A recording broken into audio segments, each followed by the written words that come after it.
you should be paying attention to the next time you do core work, whether that is a core isolated workout or core built into your workout. Okay. All three of these things are signs that something isn't quite right and we need to adjust. So if you're noticing any of these three things, let's take a look at what that might mean and how we can fix it. Okay, so the first is going to be any kind of coning or doming or bulging. So if you go to, say, do a crunch or move the leg, what you don't want to see is as you go to do it, your belly sticks up, okay?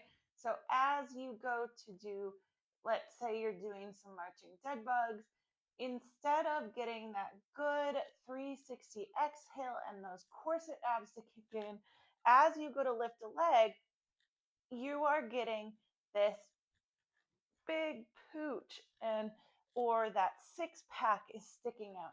Or sometimes you even get like a triangle shape, a funny little shape, or things just don't look quite right here as you go to do the move.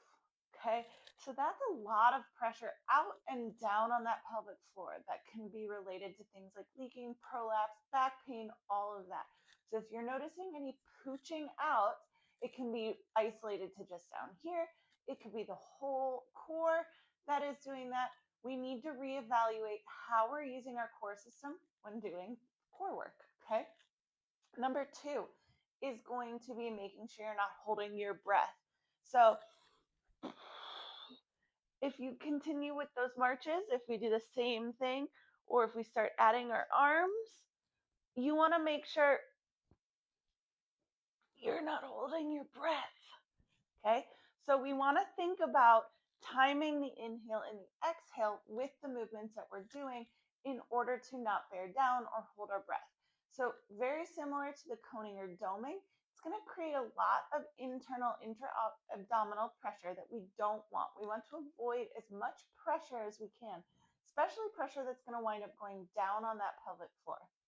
Okay, and number three, if every time you lift your leg, you feel it in your back, or when you get done, you're like, oh God, why does my back ache? Or maybe even in a side plank, you come up into that side plank and immediately nothing but your back is doing the work. In this case, that means that once again, we're not tapping into that deep core. So our back is taking up all of the slack and trying to help support us and stabilize us. When we are trying to work the core, the back should not be doing all that work. Okay, so if you notice any of these three signs, let me know. I'd love to hear. I want to have you pick one of the three tips. Maybe number two, try and see if you're holding your breath the next time you do some ab work. See if you can kind of focus on making sure there's a purposeful inhale and exhale. Give it a shot. Let me know how it goes. And of course, if you have any questions, please don't hesitate to ask. But pay attention to these three things the next time you do some core work.